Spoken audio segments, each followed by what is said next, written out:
Hello friends, దేవుని కృప వల్ల అయ్యగారు అమ్మగారు మీ అందరికీ దేవుని యొక్క విలువైన ప్రసంగములు స్వయంగా రాసినవి మీకు అందచేయాలని కోరుకుంటున్నాను. మా పుస్తకంలో సిలువ ధ్యాన ప్రసంగములు 83 ప్రసంగములు, క్రిస్మస్ ప్రసంగములు 50 ప్రసంగములు, బైబిల్లోని స్త్రీల ప్రసంగములు 72 ప్రసంగములు, మోషే సుఖోపవాస ప్రసంగములు 63 ప్రసంగములు.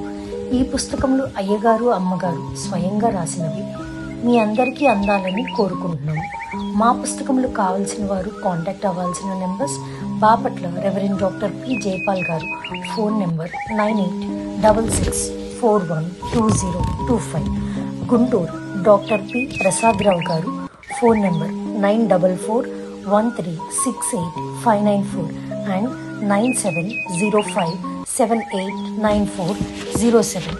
మా పుస్తకంలో మీరు తీసుకొని చదివి ఆదరణ పొంది దేవుని మహిమపరచాలని కోరుకుంటున్నాము. Don't forget to like the video. Thank you.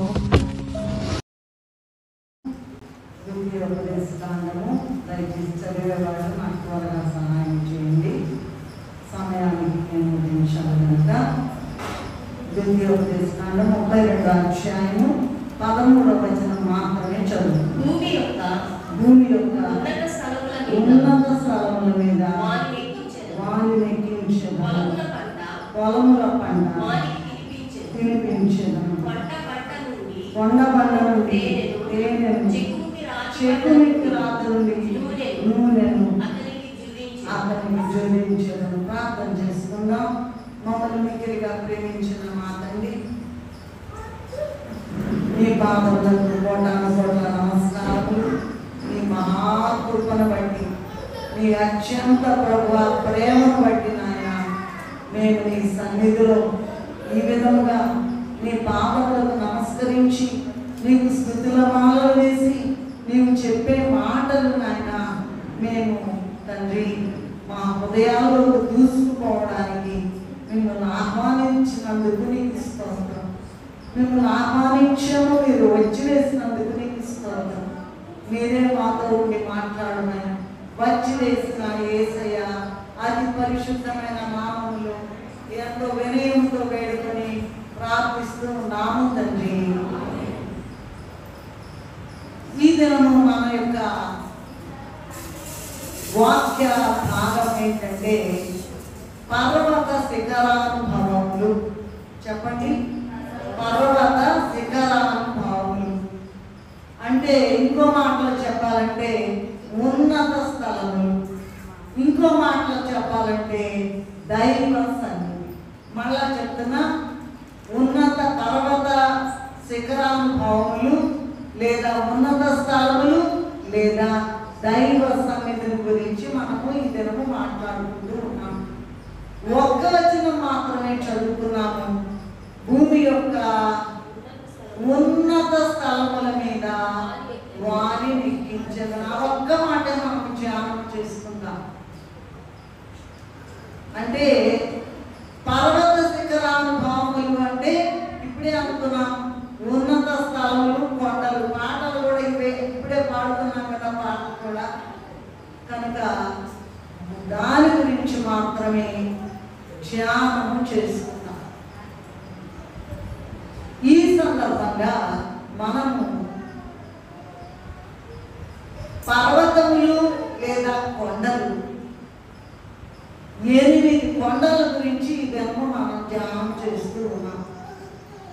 8 కొండలు ఏంటంటే అరారాతు కొండ లేదా పర్వతము, మోరియా పర్వతము, కోరేటు లేదా సీనాయి పర్వతము, కర్మేలు పర్వతము, కృపాసనస్త్రము బయలుపడినటువంటి కొండ లేదా పర్వతము, రూపాంతర కొండ, తర్వాత కల్వరి కొండ, చివరిగా ఆరోహణ కొండ. కొండ అనొచ్చు లేదా పర్వతం అనొచ్చు, ఉన్నత స్థలం అనొచ్చు. ఈ వాక్యాలు దేవదాసయ్య గారికే చెల్లుద్ది, కానీ ఈ వాక్యాలు మరెవరికి కూడా చెల్లవు. అంటే వారే రాస్తారు, వారే పరలోకము నుండి ప్రభువు దగ్గర నుండి డైరెక్ట్గా తీసుకుని ఈ మర్మములు మనకు అందజేస్తూ ఉన్నారు. ఆ విషయాన్ని ధ్యానం చేసుకుందామండి. భూమి యొక్క ఉన్నత స్థలముల మీద వారిని ఎక్కించేదను అని ఉన్నది. ఇది 32:11 చదువుకున్నాము.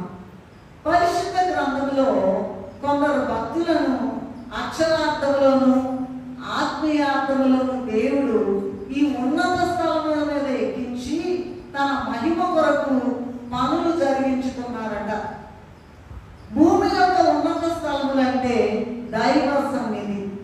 ఎందుకంటే ప్రభు యెషయా 57:15లో ఉన్నట్లుగా నేను మహోన్నతమైన స్థలములలో నివసించువాడను. మహోన్నతమైన స్థలం అంటే ఉన్నత స్థలాల కన్నా ఇంకా ఎక్కువండి. నిర్గమకాండము 24:9-10 చూసుకున్నట్లయితే మోషే, అహరోను, నాదాబు, అబీహు ఇశ్రాయేలులో 70 మంది ఎక్కిపోయి దేవుని చూచిరి అని ఉందండి. ఎక్కిపోయి చూడాలట. ఉన్నత స్థలాలంటే కింద ఉండేవి కాదండి, ఎక్కిపోయి చూడాలట. ఈ దైవ సన్నిధి పరిశుద్ధ పర్వతం. దైవ సన్నిధి అనే పరిశుద్ధ పర్వతమునకు దినములకు కనీసం 2 లేదా 3 సార్లు ఎక్కిపోయి దేవునితో గడపాలని ఈ వాక్య సారాంశం. హబక్కూకు భక్తుడు 3వ అధ్యాయము 16-19 వరకు చదువుకున్నట్లయితే దాని సారాంశంలో ఈయన భయంకరమైన శ్రమల్లో ఉన్నాడు. అయితే అంత శ్రమలో ఉండి కూడా ఏం మాట్లాడుతున్నాడంటే, నా కాళ్ళను ఆయన లేడి కాళ్ళ వలె చేసి ఉన్నత స్థలముల మీద నా ఎక్కించును అని రాశారు. ఈ విధంగా భక్తులు అనుభవించిన ఈ ఉన్నత శిఖరాలు లేదా పర్వత శిఖరాలు లేదా కొండల గురించి మనం ఈ దినము ధ్యానం చేసుకుందామండి. మొట్టమొదటిది అరారాతు కొండ. ఏంటది? అరారాతు కొండ. 8వ అధ్యాయము ఆదికాండము 4వ వచనంలో మనకి అరారాతు కొండ కనిపిస్తుంది.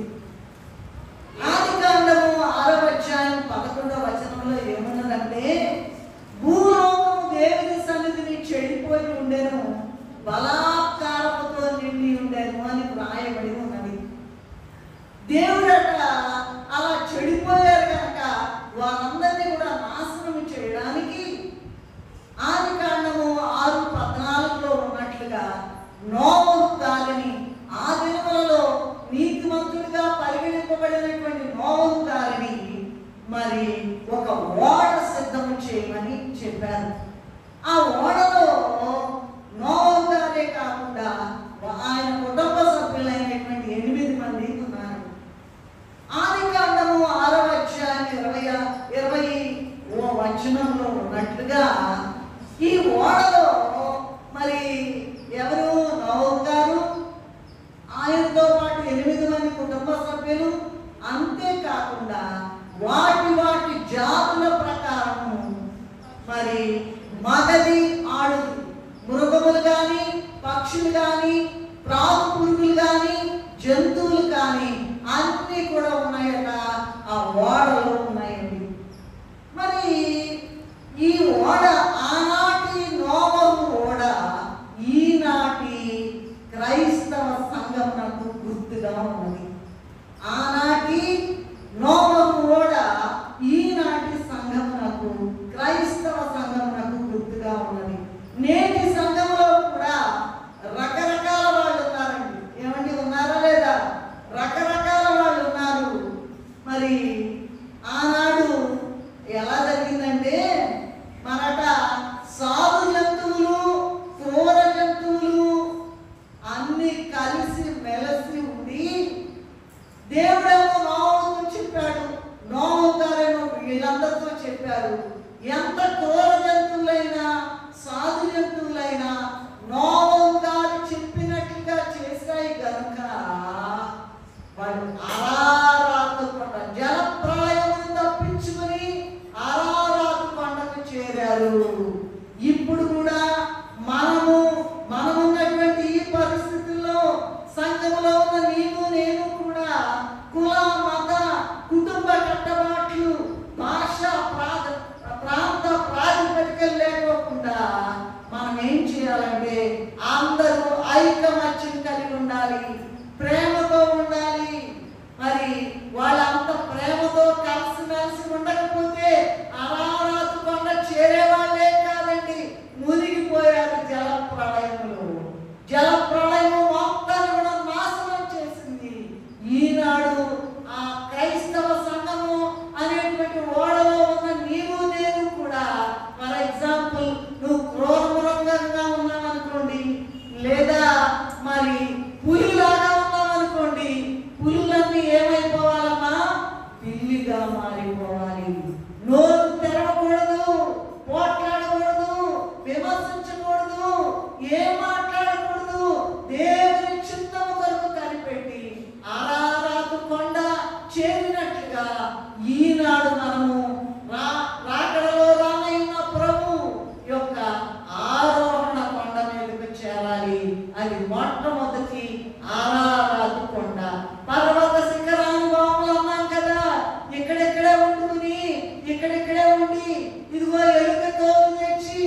ఎందాక ఉతికినా నలుపు నలుపే కానీ తెలుపు రాదు అన్నట్లుగా నువ్వు ఎంత ఊరికినే పై పైన ప్రార్థనలు, పెదవుల ప్రార్థనలు, పైకి భక్తి గలవారు వలె ఉండి కానీ శక్తిని ఆశ్రయించిన వారు ఆరోహణ కొండ ఎక్కలేరు.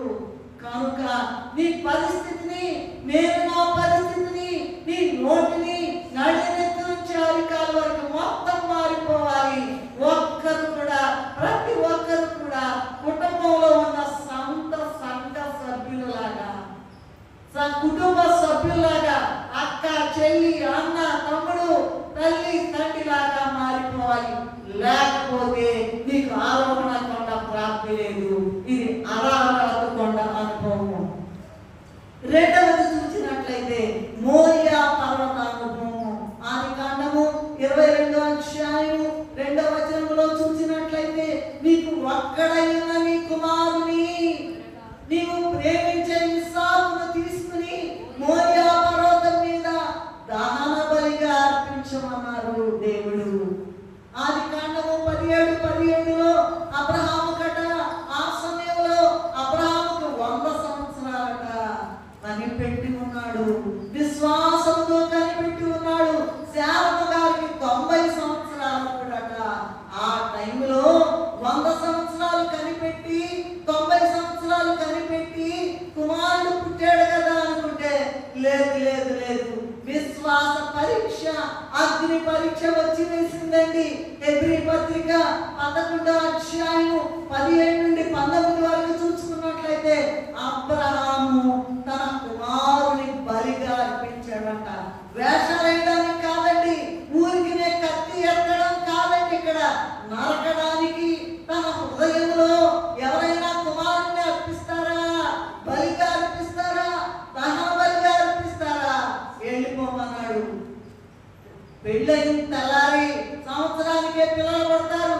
100 ఏళ్ళట, 100 ఏళ్ళట. శారమ్మ గారికి స్త్రీ గర్భం నిలిచిపోయిందట, ఆ స్త్రీ ధర్మం నిలిచిపోయిందట. అటువంటి ఆ గొప్ప విశ్వాస అగ్ని పరీక్షలో ఏం చేశారంటండి? అబ్రహాము గారు గెలిచారు. దేవుడు చెప్పిన మాట వెళ్ళి నెరవేర్చారు. ఏమైనా సరే, నా కుమారుడు చనిపోయినా సరే, దహన బలిగా అర్పించబడినా సరే, బూడిదైపోయినా సరే, నా తండ్రి నాకు నా కుమారుని వాగ్దాన ఫలము వాగ్దానం చేసి ఉన్నాడు. నీ యొక్క సంతానము ఇస్రాయేలులాగా ఆకాశంలో నక్షత్రాలాగా నేను ఫలింపజేస్తానని చెప్పారు కదా. మరి ఆ టైం ఇలా ఎందుకు చేస్తాడని మరో మాట మాట్లాడలేదు. కింద అబ్రహాము గారు, ఆయన కుమారుడు ఇస్సాకు గారు ఇద్దరు వెళ్తున్నారట భయంకరంగా. ఇదిగో అబ్రహాము గారు కుంగిపోతూ ఉన్నారు, హృదయంలో భయంకరంగా ఏడుస్తూ ఉన్నారు. నా కుమారుని నా చేతులతో బలివ్వాలి అని తట్టుకోలేకపోతూ ఉన్నారు. పిల్లోడు అంతలోకి, నానా ఏది గొర్రెపిల్లేది బలి ఇవ్వడానికి, నువ్వేమైనా అని చెప్పడానికి కడుపు తరుక్కుపోతా ఉన్నది. అటువంటి స్థితిలో అబ్రహాము గారు ఇస్సాకు క్రింద భూమి మీద నడుచుకుంటూ వెళ్తుంటే బలి ఇవ్వడానికి మోరియా పర్వతం మీద తండ్రి అయిన దేవుడు, కుమారుడైన దేవుడు, పరిశుద్ధాత్మ దేవుడు అంటే త్రిత్వ దేవుడు ఆకాశం మీద ఇళ్ళను కింద నడుస్తున్నారట. ఆకాశం మీద నడుస్తూ అబ్రహాము గారి యొక్క విశ్వాసమును చూచి వారి కన్నుల వెంట కలనీళ్లు కాదు కానీ రక్తధారలు పడినాయట. అటువంటి విశ్వాసం నీకు ఉన్నదా? ఏమి చేయలేమండి, మన ఇష్టం చేసుకుంటాం. ప్రభా ప్రభా ప్రభా అని మాట్లాడుకుంటానే ఉంటాం, మన ఇష్టం చేస్తాం. దేవుడు చేసేదాకా ఆగము. ఆ మోరియా పర్వత అనుభవము చూడండి. రోమీయులకు రాసిన పత్రిక ఏం చేశాడంట? తన కుమారుని బలి ఇచ్చేసాడు. మళ్ళా చనిపోయిన కుమారుని పొందాడు. మన యొక్క విశ్వాసములో, ఇబ్బందుల్లో, ఇరుకుల్లో, వ్యాధుల్లో, బాధల్లో ప్రభు నాకు చేస్తాడు అనేటువంటి విశ్వాసం నీకు ఉన్నదా? ఉంటే అబ్రహాము గారు బలి ఇచ్చిన కుమారుని పొందినట్లుగా నీవు కూడా నీ శ్రమల్లో, నీ ఇబ్బందుల్లో, నీ ఇరుకుల్లో, నీ వ్యాధుల్లో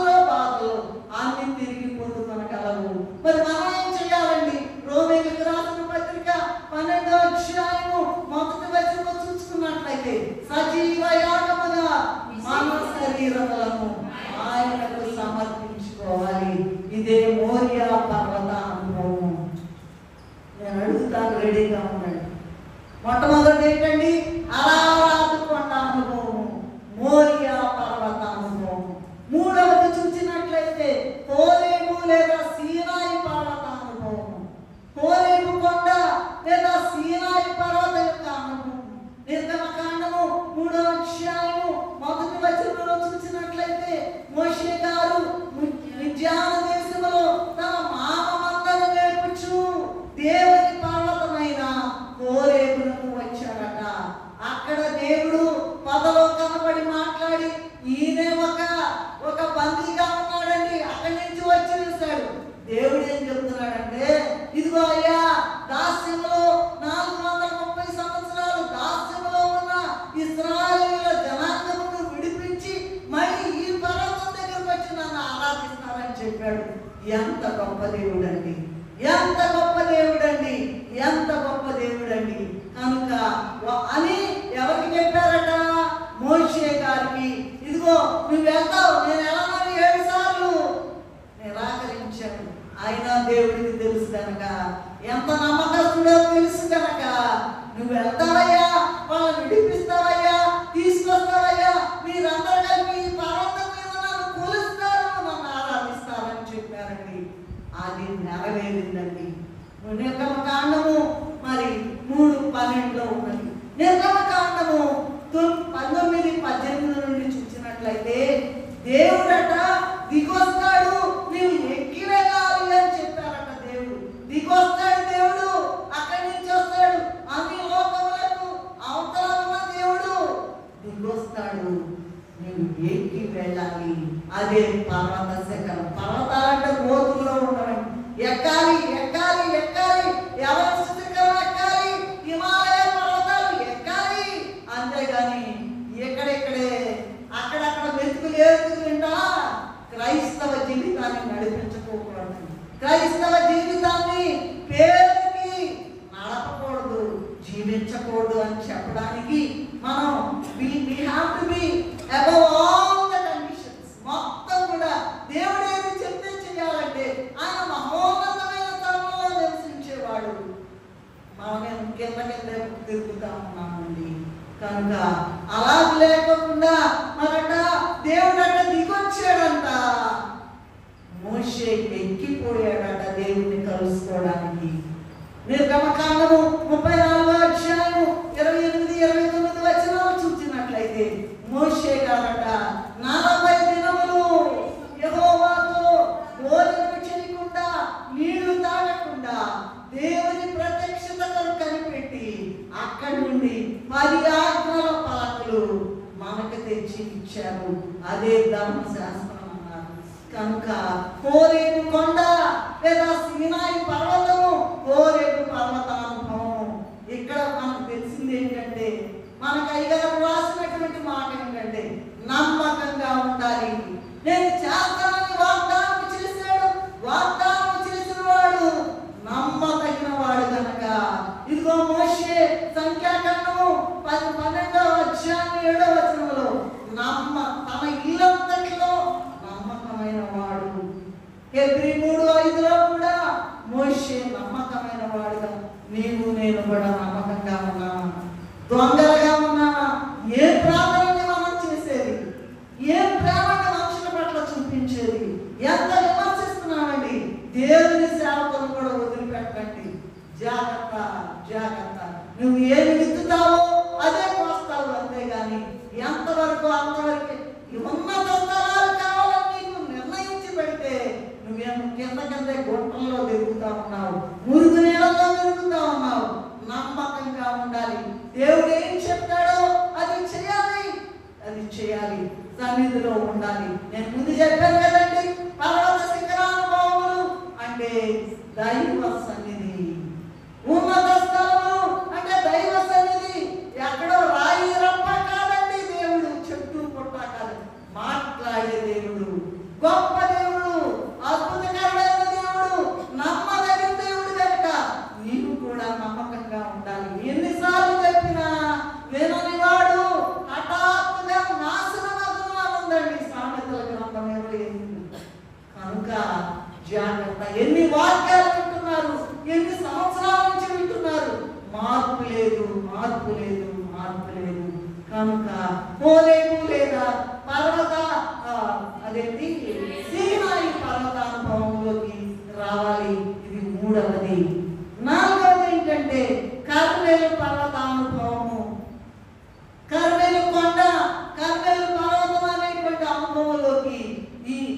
అసలు చివరిది ఏం చెప్పామండి?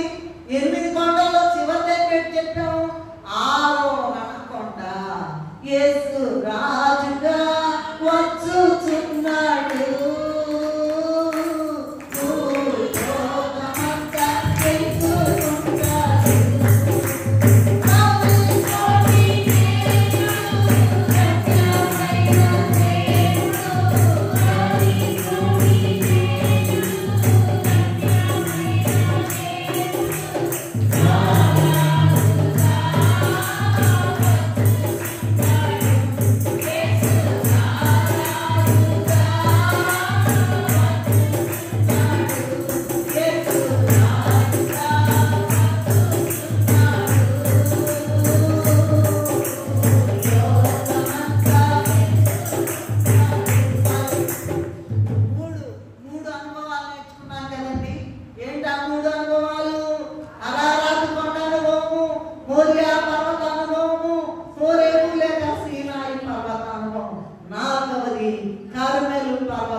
వ్రాయబడినట్లుగా ఇక్కడ విషయం ఏంటంటే ఏలియా గారట, ఏలియా ప్రవక్త గారట యెహోవా నిజమైన దేవుడని రుజువు చేశాడటండి. ఏం చేశాడంట?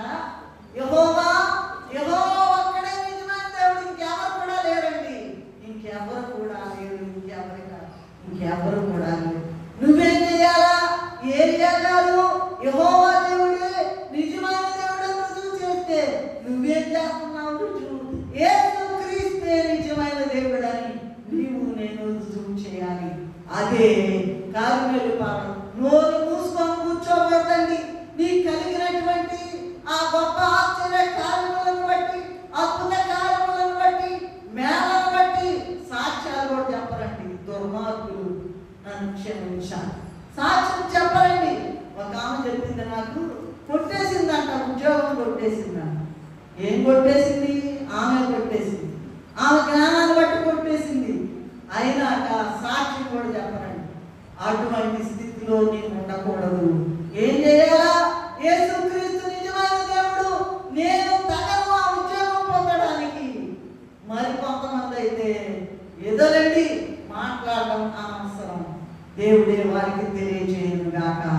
కనుక ఈ కర్మేలు పర్వతంలో ఏలియా గారు యెహోవా నిజమైన దేవుడని ఎలా రుజువు చేశాడు? నీవు నేను కూడా యేసుక్రీస్తు నిజమైన దేవుడని రుజువు చేయాలి. అలాగే 1 రాజులు 18వ అధ్యాయము 40వ వచనంలో చెప్పబడినట్లుగా ఏలియా గారు చేసిన రెండవ పని ఏంటంటే కీషోను వాగు దగ్గర బయలు ప్రవక్తలందరినీ కూడా వధించాడట. కీషోను వాగు దగ్గర బయలు ప్రవక్తలందరినీ వధించారట. మరి మనం ఏం చేయాలి అంటే నీవు నేను కూడా నాలోని నీలోని లోకము అనే యజమాన ప్రవక్తలందరినీ కూడా వధించి పడేయాలంట. అబద్ధాలు ఆడొద్దంటే ఆడుతున్నాము, ఏమండి? విమర్శించొద్దంటే విమర్శిస్తున్నాము. దేవుడి కొరకు బతికమ్మా అంటే, దేవుడి కొరకు పాడమ్మా, దేవుడి కొరకు పనిచేయమంటే అదేంటో ఎవరి దారి వాళ్ళే.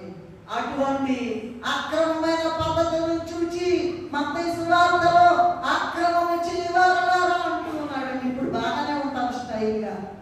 ఆడవాళ్ళు అయితే చీరలు కట్టుకుని నగలు పెట్టుకుంటారు. మగవాళ్ళు అయితే ఏం చేస్తారండి? బ్రహ్మాండమైన బట్టలు వేసుకొని ఇన్సర్ట్ చేసుకొని ఉంటారు. ఇవి కాదు నీకు కావాల్సింది. దేవుడు నిజమైన దేవుడు అని రుజువు చేస్తున్నావా? నీలోని నాలోని భయంకరమైనటువంటి ఇదిగో యేజబెలు ప్రవక్తకు సంబంధించిన అవన్నీ కూడా నరికి పడేయాలంట, వధించి వేయాలంట, జయించాలంట. ఇప్పుడే జయ ప్రభు యేసునే వెంబడించుచు జయముగా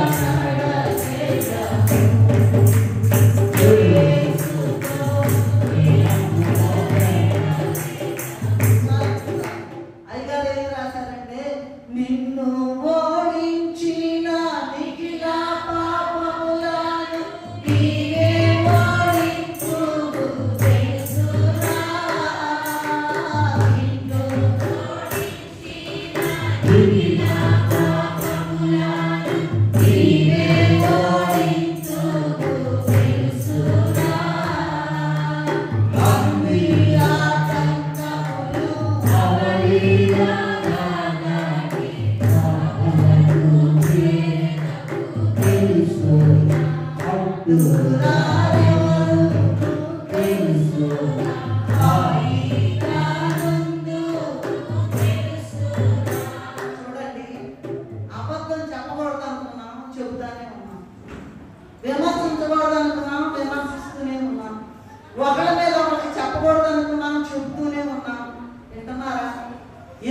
భయంకరమైన పనులు చేస్తూ ఆరోహణ కంటకు నువ్వు ఎక్కుతావా?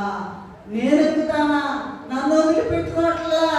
నేను అదిగో పౌలు గారు చెప్పినట్లుగా ఈ అందరికన్నా కూడా తక్కువైన పాపిని, దీన పాపిని అని చెప్తా ఉన్నాడు. నేను ఎక్కుతానా? ఆరోహణ కొండ అనుభవంలోకి వెళ్తానా? మన పాపములను మనం వదిలేసుకోలేకపోతున్నాం. అలాగే పడి చస్తా ఉన్నామండి. గుంటలోకి వెళ్ళడానికి, నరకానికి వెళ్ళడానికి ఎలా ఆరోహణ అవుతామండి? అలా కుదరదు. కనుక నీవు నేను కూడా లోకము అనేటువంటి శరీరాశ, నేత్రాశ, జీవపుటము ఇవన్నీ మాత్రం కంటదొచ్చండి. ఒక్కడు కూడా చేయలేదు. యోహాను సువార్త 2వ అధ్యాయము 5వ వచనంలో ఆయన మీతో చెప్పినది చేయడానికి ఉంది. కానీ బైబిల్ విషయంలో ఎవరు కాదండి, చేసేవాళ్ళు ఉన్నారు. గొప్ప మరి క్రమముగా బ్రతికేవాళ్ళు ఉన్నారండి. నీవు నేను బ్రతుకుతున్నామా? ఇదే కరుమేలు పర్వత అనుభవం. ఇదెన్నోదమ్మా చెప్పండి. అరారాతు కొండ, మోరియా కొండ లేదా మోరియా పర్వతము, మోరేటి కొండ లేదా సీనాయి కొండ, కరుమేలు కొండ లేదా కరుమేలు పర్వత అనుభవం. 5వ చూసినట్లయితే కృపాశాస్త్రము బయలుపడిన కొండ. ఏంటి కొండ యొక్క అనుభవం ఏంటంటే, మత్తయి సువార్త 5వ అధ్యాయం 1వ వచనంలో ఏం రాయబడి ఉన్నదంటే, ఆయన జనసమూహమును చూచి చాలా మంది వచ్చి వేసేవారట.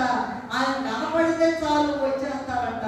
నువ్వు కనపడితే, నువ్వు నేను కనపడితే ఎందుకు వచ్చిందిరా బాబు ఈ గోళ?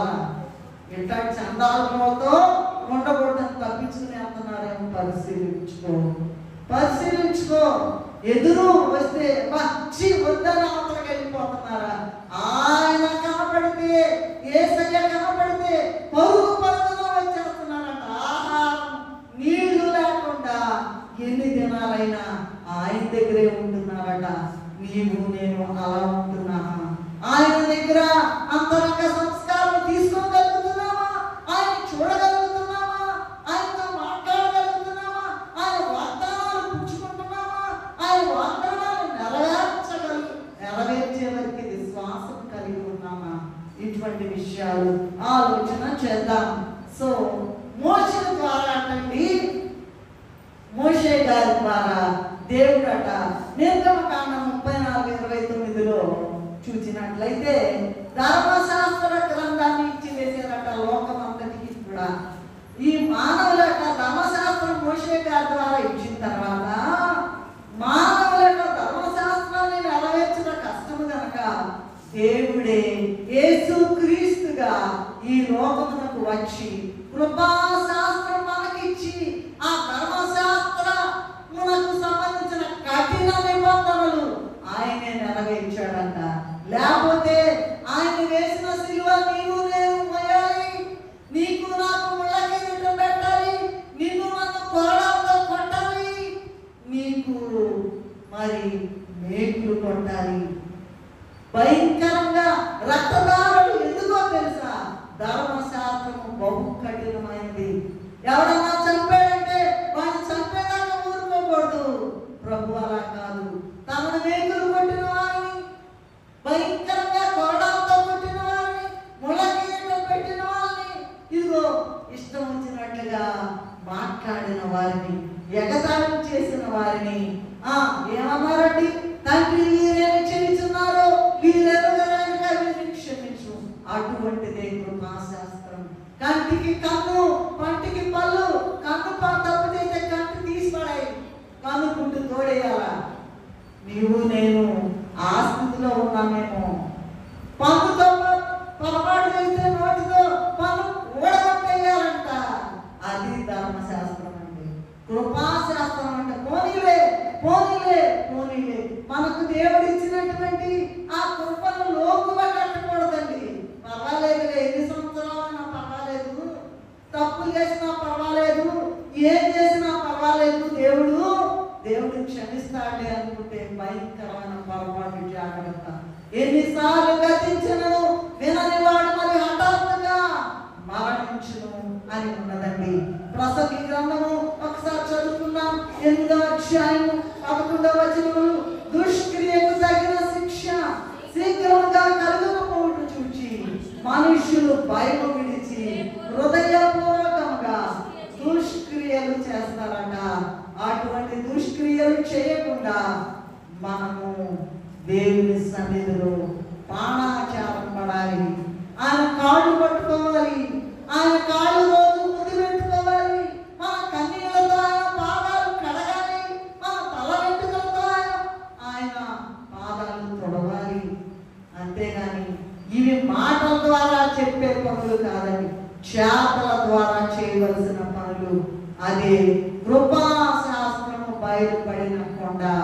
ధర్మశాస్త్రం అయితే నరికి పడేయాల్సిందే. అసలు మనల్ని ఒక్కొక్కరిని తెల్లాలేసి అబద్ధాలు అంటున్నానా? తెల్లాలేసి లేదు.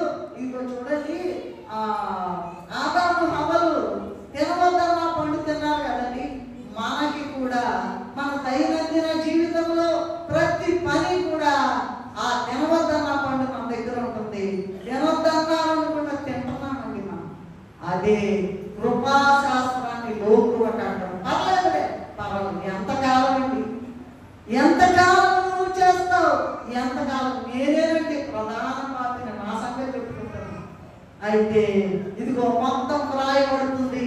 నువ్వేం మాట్లాడుతున్నావో, నువ్వేం అడుగు చేస్తున్నావో, నువ్వు ఎవరిని విమర్శిస్తున్నావో, అసలు దైవజనులను నువ్వు సత్కరిస్తున్నావో లేదో ఏంటో లెక్కదమ్మ లేకుండా ఉంటే గ్రంథాలు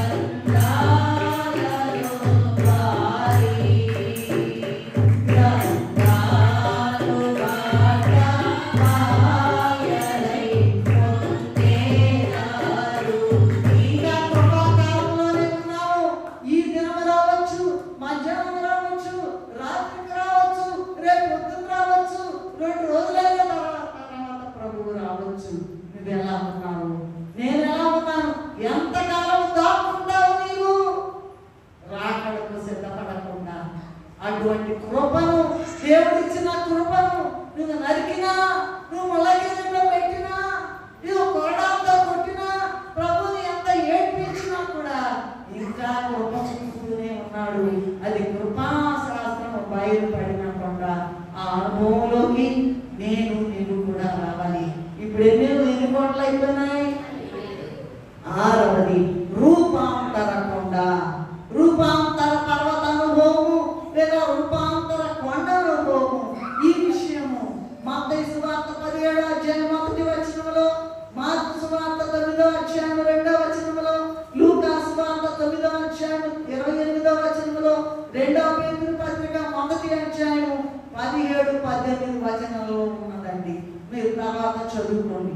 ప్రభువు శరీరధారిగా ఉన్నప్పుడు 12 మంది శిష్యులలో 12 మంది ఉంటే వాళ్ళందరూ పక్కన పెట్టి పేతురు, యాకోబు, యోహానును మాత్రమే వెంట పెట్టుకుని ఎత్తైన కొండ మీదకి తీసుకెళ్లారట. ఏకాంతముగా తీసుకెళ్లారట. వారి ఎదుట ఆయన రూపాంతరం పొందారట. ఎవరు కూడా అంత తెల్లగా చలువ చేయలేరట. అంత తెల్లగా దగదగా ఆయన వస్త్రాలు మెరుస్తున్నాయి. మనమేమో ఏంటండి, మురికి బట్టలు, మురికి. నీ నోరు కప్పే, నా నోరు కప్పే, మన తలంపులు కప్పే, అంతా కప్పే. ఎలా మెరుస్తాయండి? నువ్వు ఎంత ఇదిగో మరి ఇదేసి లిక్విడ్ వేసి మరి వాసన రాకుండా అవన్నీ వేసినా కూడా హృదయం అంతా కూడా కంపు కొట్టిపోతా ఉన్నది. నీ వస్త్రాలు దగదగా మెరవకపోతే, నీ వస్త్రాలు శుద్ధి చేయబడకపోతే, నీ రూపము ప్రభు రూపంగా మారకపోతే ఆరోహణ కొండలో వెళ్ళలేవు. అటువంటి స్థితి చూడండి. వీళ్ళు ముగ్గురికి ఎందుకు కనపడాలి? 12 మంది కనపడవచ్చు కదండి. 12 మంది కనపడవచ్చు కదా. లేదు, ముగ్గురిని తీసుకెళ్ళి అక్కడ వారి ఎదుట రూపాంతరం చెందారట. అంటే తన దివ్య స్వరూపాన్ని, పరలోక స్వరూపాన్ని చూపించారు. ఎందుకో తెలుసండి, ప్రభు యొక్క మహాశక్తి వీరికి మాత్రమే తెలుసంట. ఎవరికి? పేతురు, యాకోబు, యోహానులకు మాత్రమే తెలుసంట. నిండిపోయి ఉన్నాం అనుకోండి మందిరంలో, ఎంతమంది చూడగలుగుతున్నారు ప్రభుని? ఎంతమంది వినగలుగుతున్నారు? ఎంతమంది వచ్చే పోయే వాళ్ళని చూడగలుగుతున్నారు? ఎంతమంది యొక్క మనసులు ఎల్లకాడకి వెళ్ళినాయి, బజార్కి వెళ్ళినాయి, ఎక్కడెక్కడో ఆలోచిస్తూ ఉన్నారు. ఆ మంట కూడా తీసి పక్కన పెట్టి చాప చుట్టి అవతల పారేసి ప్రభు రూపం చూడాలి, ప్రభు యొక్క గొప్ప శక్తిని అర్థం చేసుకోవాలి. అదండి ఒకటి నంబర్ 1. రెండవది వీరు ప్రభు ఆ రూపాంతర బంధం మీద ఇచ్చినటువంటి అనుభవం ఏమిటంటే, రెండవది ప్రభు పరలోక సహవాసుల యొక్క, అంటే దీనికి ముందు నేనేం చెప్పాలంటే, వాళ్ళు మోషే ఏలియాలను కలుసుకున్నారండి రూపాంతర బంధం. చూసుకోండి, మీరు బైబిల్లో చూసుకుంటామా? మోషే పరలోక వాసులైన మోషే ఏలియాలను అక్కడ కలుసుకుంటే, అయ్యా మనం ఎక్కడే ఉన్నామయ్యా, నీకు ఒక పర్ణశాల, వాళ్ళకు కూడా పర్ణశాల కడతామయ్యా అంటే ఏం మాట్లాడలేదు ప్రభు. అన్నీ తెలుసు కదండి ప్రభుకి. ఎందుకంటే చనిపోయేటప్పుడు కూడా యేసయ్య నీకు తెలుసు అంటే నాకు తెలియదు, యేసయ్య నాకు తెలియదు. అటువంటి దుర్మార్గ స్థితిలో నేను నీవు ఉన్నామని గమనించుకోవాలి. కనుక వారు మాత్రమే ప్రభు యొక్క మహాశక్తిని అర్థం చేసుకున్నారు. నీకు తెలుసా ప్రభు శక్తి ఏంటో? ఎంత రోగమన్నా, ఏ జబ్బునైనాను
చేస్తా అని ఇల్లు వాటిళ్ళని అక్కడ సంపాదించుకుని ఉంటే ప్రభు పిలిచారు.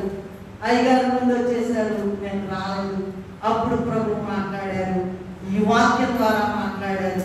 ఏ జబ్బునైనాను ఏసునామని చెప్పి ఎగరబడతానని నీకు తెలుసా? ఎన్ని రోగాలైనా బాగు చేస్తానని నీకు తెలుసా అని ఆ క్లైమాక్స్కి వెళ్ళిపోయింది. చచ్చిపోయిన వాడు కూడా లేపుతావని నీకు తెలుసా అని ప్రభు నాతో మాట్లాడని వచనము గుర్తొస్తూ ఉన్నది. ఆ వాగ్దానాలన్నీ కూడా నెరవేరుతున్నాయి, నెరవేరబోతున్నాయి, నెరవేరినాయి, కొన్ని ఇంకా కొన్ని నెరవేరబోతున్నాయి. అదే రూపాంతర కొండ అనుభవం. అదే అయ్యగారు రాశారు, ఈ కొండ అనుభవంలో మనం కూడా రూపాంతర కొండ అనుభవంలో నేను కూడా ఉంటే ప్రభు పరలోక వాసుల యొక్క సహవాసం నీకు లభిస్తుంది. కొంతమంది ఏం చేస్తారంటే, ఒంట్లో బాగోలేదండి ఇళ్ళకాడే ఉంటారండి. ఏం చేస్తారమ్మా? ఒంట్లో బాగోలేదండి ఇళ్ళ దగ్గర. అసలు నీకు ఎలాగో తగ్గుతుంది రోగం? ఎలా తగ్గుతుంది? ఏది కూడా మందు వాడకుండా జబ్బు మానిపోయగలదని రక్షణ మందరాలు రాస్తే మందుని నమ్ముకుంటారు, ఇళ్ళ దగ్గర నమ్ముకుంటారు, రెస్ట్ తీసుకోవడం నమ్ముకుంటారు, అని నమ్ముకుంటారు, ప్రభువును వదిలిపెడతారు. అలా కాదు, ప్రభు దగ్గరికి వెళ్ళి, అయ్యా నా సంగతి ఏంటి, నా కాళ్ళ సంగతి ఏంటి, నా రోగం సంగతి ఏంటి, నా జబ్బు సంగతి ఏంటి, లాభం లేదని చెప్తున్నారు ఏంటయ్యా అని అడిగితే మొత్తం నడినెత్తి నుంచి అరికాల వరకు ఈ అవయవాలు ఇచ్చింది దేవుడే కనుక ఆయన క్రొత్త అవయవాలు ఇచ్చి వేస్తారు. అప్పుడు ప్రభు యొక్క పరలోక వాసుల నీకు దొరుకుతుంది. అదే అయ్యగారు రాశారు, ప్రభు దూతలును పరిశుద్ధులు ఇంకా ప్రభు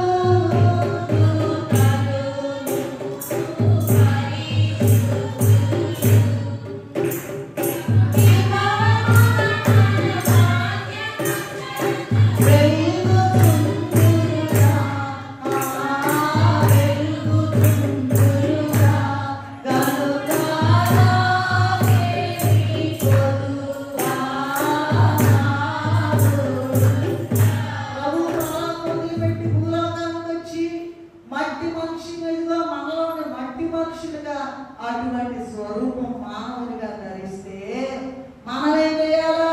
మట్టి మనుషులమైన మనము మారిపోయి రూపాంతరం చెంది మహిమలోకానికి మహిమ జీవులుగా వెళ్ళిపోవాలి. అదే రూపాంతర కొండ అనుభవం. చూడండి అమ్మ, అందరూ చూడండి తీరిక. అమ్మ ఎలా చూస్తున్నారో నేను చూస్తున్నాను. ప్రతి ఒక్కరు నాకు కనపడుతుంది. ఎందుకంటే బాగా అలవాటు. క్లాసు మొత్తంలో కొంచెం తలెట తిప్పినా అర్జెంటుగా ఇక్కడ కనపడుద్ది. కెమెరా ఉంది ఇక్కడ. అర్థమైందా? తెగ చూస్తున్నారండి. వాటిని అదే దెయ్యాలతో పడి ఉండేదంటే అదే. దేవుని వైపు లేదు, దృష్టి లేదు. నీకు రూపాంతర అనుభవం ఎక్కడి నుంచి వస్తామా? సిగ్గుపడాలి మనం ఇట్లాంటి విషయాలను బట్టి. ఇదే రూపాంతర కొండ అనుభవం. మహిమ జీవులుగా మారాలంటే ప్రభు యొక్క రూపము, ప్రభు యొక్క సహవాసము, పరలోకవాసుల యొక్క సహవాసం మనం పొందాలి. అది రూపాంతర కొండ. ఇది 6వది. 7వది ఏంటంటే కల్వరి కొండ.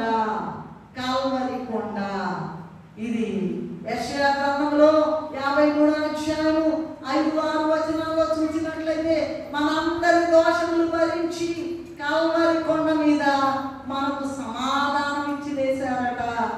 మత్తయి సువార్త 13వ అధ్యాయము 45-46 వచనాల్లో చూసినట్లయితే ఆయన తనకు కలిగినదంతా కూడా ఇచ్చి వేశారంట. ఒక గొలుసో, ఒక చీరో, 2 గాజులో, లేకపోతే వడ్డానో, ఇదంతా చెత్తనండి, మొత్తము పెంటగా ఎంచుకుంటున్నానని పౌలు గారు చెప్తా ఉన్నారు. దేవుడు లేకుండా నువ్వేమన్నా సాధించగలవా? పరీక్ష పాస్ అవ్వగలవా? ఎక్కడికైనా వెళ్ళగలవా? ఏ పనైనా చేయగలవా? ఉద్యోగం సంపాదించగలవా? ఆయన కాళ్ళు పట్టుకుంటేనే నీకు గతి, లేకపోతే నరకమే నీకు గతి. జాగ్రత్త అండి. ఈ మత్తయి సువార్తలో కలిగిందంతా అంటే ఏదోలే ఇవ్వడం, ఒక పెన్నో, ఒక పుస్తకమో, ఏదోలే, ఏ కమ్మలో, ఏ ముక్కు పడకో అవి కాదండి బాబు. ఆయన మొత్తం ఇచ్చి వేశాడట. తన ప్రాణం వచ్చి వేశాడట. ఎవరన్నా ఇస్తారా? ఏ తల్లైనా ఇస్తుందా? ఏ తండ్రి అయినా ఇస్తాడా? ఏమండి? ఎవడు? దేవుడే తన ప్రాణం ఇచ్చాడు. 1 కొరింథీయులకు రాసిన పత్రిక 7వ అధ్యాయము 23వ వచనంలో ఆయనట తన ప్రాణం ఇచ్చి, తన రక్తం ఇచ్చి మనలను కొన్నాడు. రక్తమే ప్రాణం అని రాయబడి ఉన్నది వేరే చోట. మరి సామెతల గ్రంథంలో మనందరికీ తెలుసు కదా, గుణవతి 31:10లో ఉంటుందండి. గుణవతి అయిన భార్య దొరుకుట అరుదు, అటుది ముత్యము కన్నా అమూల్యమైనది అని ఉన్నదండి. అంటే మామూలుగా లోకరీతిగా మనుషులు ఏమంటారంటే మంచి గుణవతి అండి, మంచి అమ్మాయి అండి, మంచి అమ్మాయి అండి, ఆ మంచి అమ్మండి అంటారు. మరి ఈ మట్టోళ్ళే మంచోళ్ళగా ఉంటే మరి ప్రభు పరలోకం నుండి వచ్చి తన ప్రాణం ఇచ్చి తన రక్తం ఇచ్చి మనల్ని కొంటే మనం ఒక్కొక్కరిని ఇంకెంత ముత్యముగా తయారవ్వాలో, ఇంకెంత ముత్యాలాగా తెల్లగా తెల్లని వస్త్రాలు ధరించుకోవాలట. అలాగే మన అవయవాలు కూడా తెల్లగా ఉండాలంట. ఏ పాపము ఎరగకుండా. ఆయన ఏ పాపము ఎరిగిన ఆయన నీ కొరకు నా కొరకు ప్రాణం ఇస్తే, రక్తం ఇస్తే నువ్వేం చేస్తున్నావండి? అబ్బో, రెస్ట్ తీసుకోవాలంట, ఏమండి, చదువుకోవాలంట, అక్కడికి వెళ్ళాలంట, ఇక్కడికి వెళ్ళాలంట, ఆయుర్వేదానికి వెళ్ళాలంట, ఈ మంత్రికి వెళ్ళాలంట, ప్రశ్నకు వెళ్ళాలంట, తాతకు వెళ్ళాలంట. అందరూ తాత అయిన యేసయ్యని కలుస్తున్నావా? యేసయ్యని అడుగుతున్నావా? నీకు కావలసిన వాటి విషయం యేసయ్యని అడుగుతున్నావా? అలా చేయగలిగినప్పుడే నీవు నేను కూడా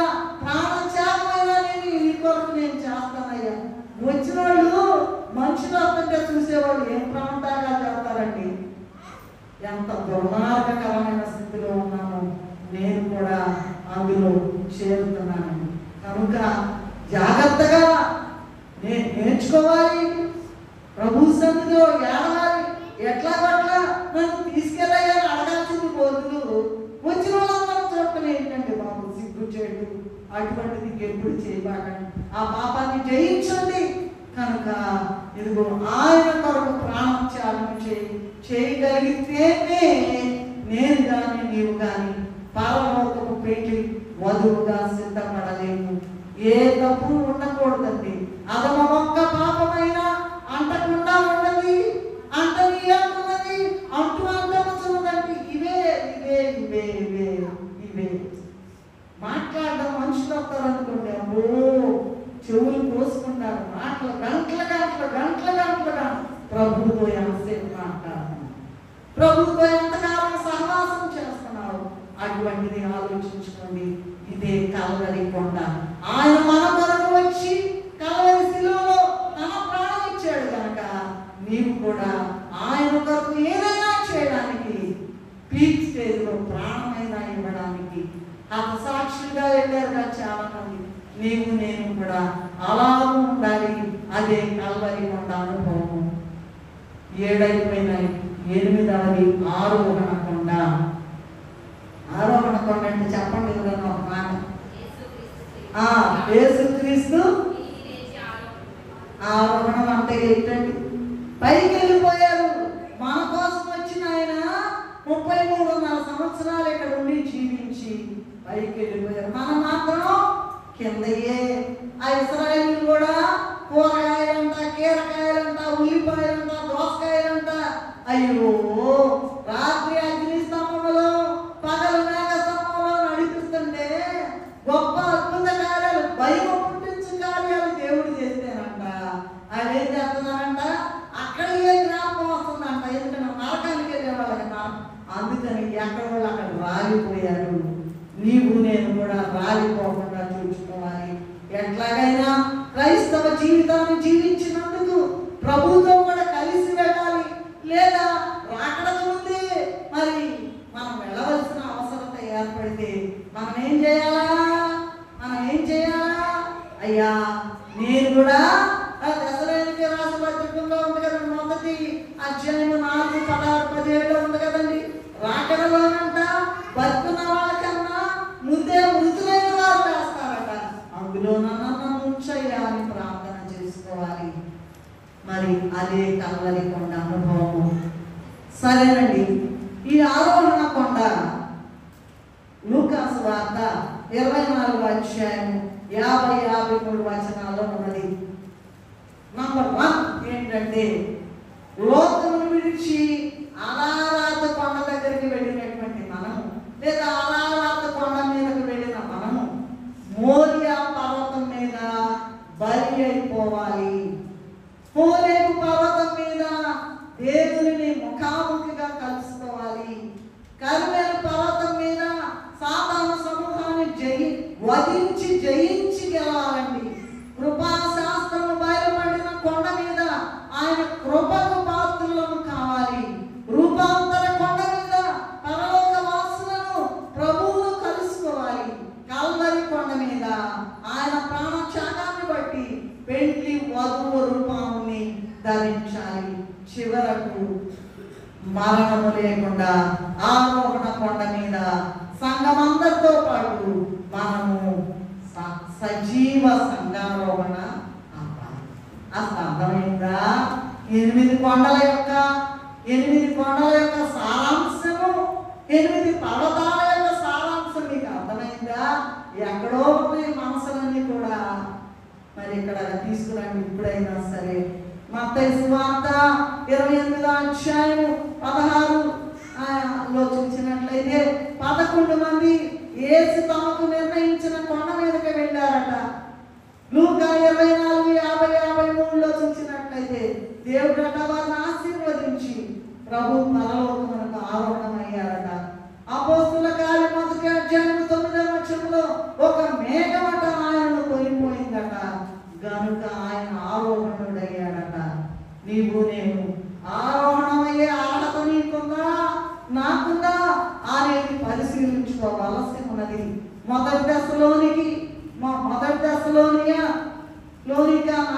అధ్యాయం 17వ వచనంలో సజీవులుగా మేఘం మీద కోల్పోబడాలట. మనకన్నా ముందు లేదా మనము మృతి పొందితే మృతులైన వారు మొదట లేదురు. అందరం కూడా యుగ యుగాలు రాజులనుగా యాజకులనుగా మమ్ము చేసిన మహారాజా.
ప్రతిది కూడా లెక్క ఉన్నది. ఇష్టం వచ్చినట్టు కుంటి నడకలు నడిస్తే, సాకులు చెప్పితే, వంకర త్రోవలు నడిస్తే నీకు గాని నాకు గాని ఆరోహణ అంతస్తు రాదు.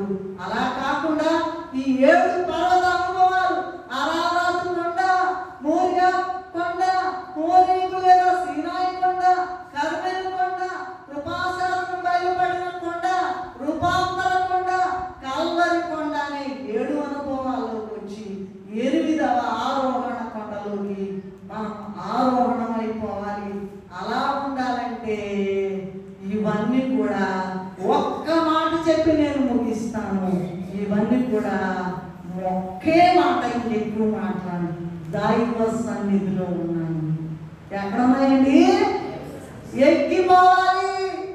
మనుషులు చూడటం కాదు, దేవుణ్ణి చూడాలి, దేవునితో పోరాడాలి. దేవా నాకు ఇయ్యయ్యా అడగాలి, లేదా ఆలస్యమైతే విశ్వాసంతో కనిపెట్టాలి. ఏమైనా సరే హబక్కూకు గారు ఏమంటారు? నా కాళ్ళు ఒరుగుతున్నాయి, అంగుళ చెట్లు పూయకుండాను, ద్రాక్ష చెట్లు ఫలింపకపోయాను, గొర్రెలు దొడ్డిలో లేకపోయాను, సాలలో పశువులు లేకపోయాను, నేను యెహోవా యందు ఆనందించాను. ఇక యోబు గారు ఈ పెళ్లి కుమార్తె, యోబు పెళ్లి కుమార్తె ఏమంటుందంటే ఏమంటుందండి? ఆయన ఇచ్చాడంట, ఆయన తీసుకెళ్ళాడంట, ఆయనకే చెప్పండి. నువ్వే ఎవరికి మహిమ తెలిస్తున్నావు?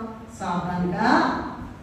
ఈ మట్టి మనుషులుగా, ఈ మట్టి అధికారులుగా? లేదు లేదు లేదు. ఈ 8 కొండల లేదా పర్వతముల లేదా ఉన్నత స్థలముల అనుభవం ఉంటే కానీ, ఈ 7 కొండల అనుభవం ఉంటే కానీ 8వ కొండ అయిన ఆరోహణ కొండలోకి నీవు నేను వెళ్ళలేము. అట్టి ధన్యత తండ్రి మనకు అనుగ్రహించును గాక. ప్రేమ కలిగిన మా తండ్రి, దయగల దేవా, ఈ పాదములకు నమస్కారం. మా తండ్రి గారిని నాయనాను ప్రత్యేకించుకుని బైబిల్ మిషన్ని బయలుపరచి ప్రభువా, ఎక్కడా లేనటువంటి బోధలు నాయన క్రొత్త మిషన్ అయిన బైబిల్ మిషన్లో ఇచ్చిన ఆయన ఎవరైతే ఆస్తి పంచుకుంటారో, ఎవరైతే ఆస్తి తీసుకుంటారో వాళ్ళకే నాయన, అందరికీ ఉండదు ప్రభువా.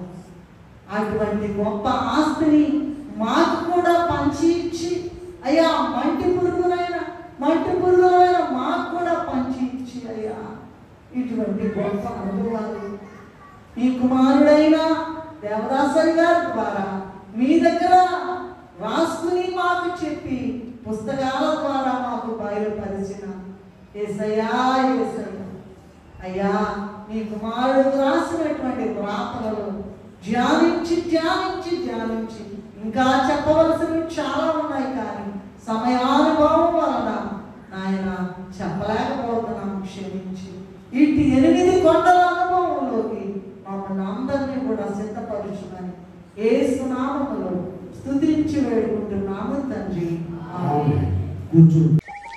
హాయ్ ఫ్రెండ్స్, అందరికీ మర్నాత.